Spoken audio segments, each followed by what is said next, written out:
आज हम हिंदी साहित्य में सरयू पुस्तक के काव्य भाग में संकलित जयशंकर प्रसाद द्वारा रचित काव्य पेशोला की प्रतिध्वनि काव्य की व्याख्या का अध्ययन करेंगे। इसमें हम सबसे पहले कवि जयशंकर प्रसाद जी के साहित्यिक विशेषताओं के बारे में जानेंगे। साहित्यिक विशेषता में हम सबसे पहले कवि के जीवन परिचय के बारे में जानेंगे। तो जीवन परिचय देखिए, जयशंकर प्रसाद का जन्म 30 जनवरी 1890 को वाराणसी के एक सम्भ्रात परिवार में हुआ। सूंघनी साहू परिवार के बाबू देवी प्रसाद इनके पिता थे। इनके पिता का नाम बाबू देवी प्रसाद था। माता का नाम मुन्नी देवी था। कविता करने की प्रवृत्ति आप में बचपन से ही रही। कविता रचने की जो आदत थी वह इन्हें बचपन से ही रही है। 7वीं कक्षा तक क्वींस कॉलेज में अध्ययन किया। इसके बाद पिता का असामयिक निधन हो गया। इनके पिता का अचानक निधन हो गया। अतः आगे की पढ़ाई हिंदी, उर्दू, संस्कृत, अंग्रेजी विषय के साथ घर पर ही हुई। यानी आगे की पढ़ाई इन्होंने घर से ही स्वाध्याय के रूप में अध्ययन किया। पारिवारिक समस्याओं का सामना करते हुए भी आपने स्वाध्याय जारी रखा। कई प्रकार की पारिवारिक समस्याओं का सामना करते हुए आपने अपने जो स्वयं का जो अध्ययन था वह निरंतर जारी रखा। प्रसाद जी की मित्रता अपने समय के ख्याति प्राप्त लोगों से रही है। प्रसाद जी के जितने भी मित्र थे वे सब उनके समय के प्रसिद्ध मित्रों से उनकी मित्रता रही, जिनमें राय कृष्णदास, केदारनाथ पाठक, मैथिली शरण गुप्त, पंत, निराला, प्रेमचंद, महादेवी वर्मा, जैनेन्द्र ये इनके प्रमुख मित्र हैं। प्रसाद जी की प्रतिभा एवं कौशल के धनी होने के साथ साथ स्वभाव से विनम्र थे। प्रसाद जी यद्यपि बहुमुखी प्रतिभा के स्वामी थे, वे इसके साथ ही उनके स्वभाव की सबसे बड़ी विशेषता थी कि वे बड़े विनम्र थे। अंतर्मुखी प्रवृत्ति के साथ परिश्रमी स्वभाव इनकी विशेषता रही। आगे देखिए, ये हुआ प्रसाद जी का जीवन परिचय। इसके बाद में देखिए इनकी रचनाएं। प्रसाद जी बहुमुखी प्रतिभा के धनी थे। प्रसाद जी ने विभिन्न विषयों का जो ज्ञान है वह अपने बलबूते पर अपने स्वाध्याय स्वयं के अध्ययन के द्वारा प्राप्त किया। इन्हें विविध विषयों का ज्ञान होने के कारण इन्हें बहुमुखी प्रतिभा के धनी कहा जाता है। उनकी लेखनी ने कविता, नाटक, कहानी, उपन्यास एवं निबंध आदि सभी विधाओं को समृद्ध किया। इन्होंने अपनी रचनाओं के माध्यम से गद्य की विधाओं को समृद्ध बनाया। आपकी विविध काव्य रचना, यानी इन्होंने काव्य भी रचा, नाटक भी रचे, कहानी, उपन्यास एवं निबंध कई विधाओं में इन्होंने अपनी रचनाएं रची। इनमें सबसे पहला है काव्य।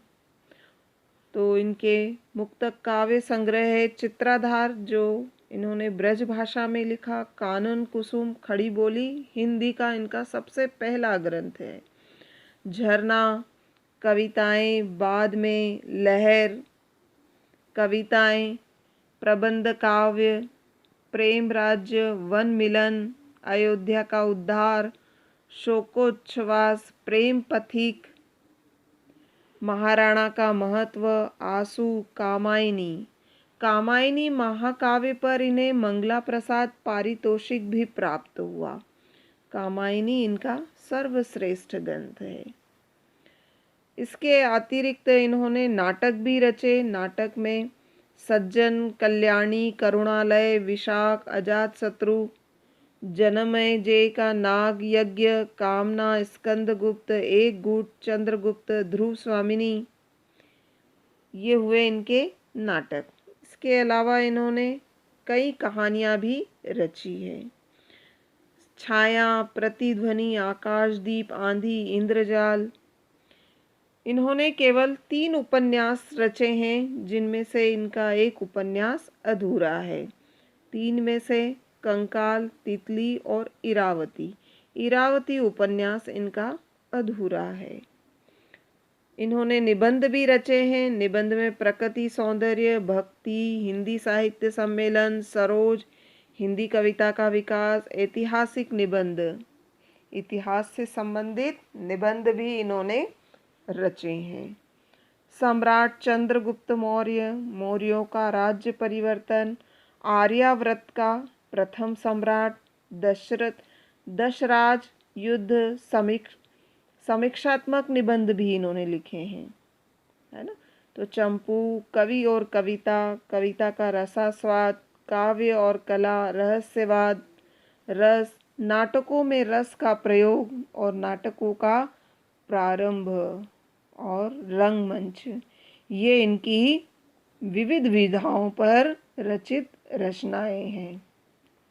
आगे देखिए, प्रसाद छायावाद के प्रणेताओं में से एक कवि हैं। प्रसाद जी छायावादी विचारधारा के ऐसे कवि हैं जिनसे बाद के कई कवियों ने प्रेरणा प्राप्त की है। मूलतः प्रेम और सौंदर्य के कवि हैं। वे मुख्य रूप से उन्होंने प्रेम और सौंदर्य को अपनी रचनाओं का विषय बनाया। इनके काव्य में प्रेम और सौंदर्य का चित्रण हुआ है। इसके अलावा इनके काव्य में निम्नांकित विशेषताएं पाई जाती है। विषय की नवीनता, इन्होंने अपनी रचनाओं में नवीन विषयों को सम्मिलित किया है। नए नए विषयों पर इन्होंने अपनी लेखनी चलाई है। नवीन कल्पनाएं, नए विषयों के साथ में इन्होंने अपनी नई कल्पना का प्रयोग भी अपनी रचनाओं में किया है। प्राकृतिक और मानवीय सौंदर्य का चित्रण, इन्होंने अपनी रचनाओं में प्राकृतिक तथा मानवीय दोनों प्रकार के सौंदर्य का चित्रण किया है और उनकी सौंदर्य चेतना अपने आप में अनोखी है। लाक्षणिक वक्रता, इनकी भाषा में लाक्षणिकता का गुण पाया गया है। भावनाओं का सूक्ष्म चित्रण, इनके काव्य में भावनाओं का सूक्ष्म चित्रण मिलता है, यानी छोटे से छोटे भाव को इन्होंने अपनी रचनाओं में चित्रित किया है। रहस्यात्मक आदि छायावादी विशेषताओं से युक्त, इन्होंने छायावादी विचारधारा से प्रेरित काव्य रचा है, लेकिन वह जो काव्य है वह रहस्यवाद से भी जुड़ा है। जैसे कि इन्होंने प्रकृति का यदि वर्णन किया है तो प्रकृति में परिवर्तन करने वाला, प्रकृति को सुंदर बनाने वाला कौन है, यह सब सुंदरता किसने रची है, उसके प्रति, उस अज्ञात ईश्वर के प्रति इन्होंने अपने काव्य में रहस्य व्यक्त किया है।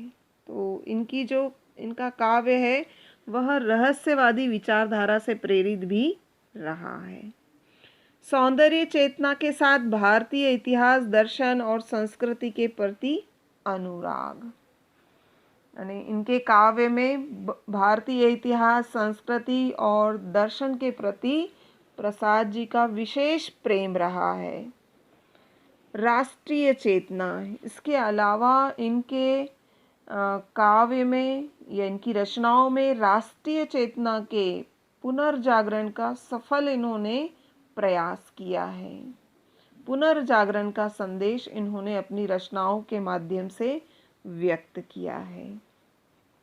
इस प्रकार प्रसाद जी के काव्य में छायावादी सौंदर्य परकता यानी छायावादी विचारधारा के साथ साथ इनके काव्य में सौंदर्य एवं भावुकता के साथ भारतीय संस्कृति के उज्जवल पक्षों और इतिहास के गौरवपूर्ण पन्नों का उजला रंग भी मिलता है, जो राष्ट्रवादी भावनाओं को जागृत करता है। इनके जो विचार हैं वह देश के प्रति भाव को व्यक्त भी करता है।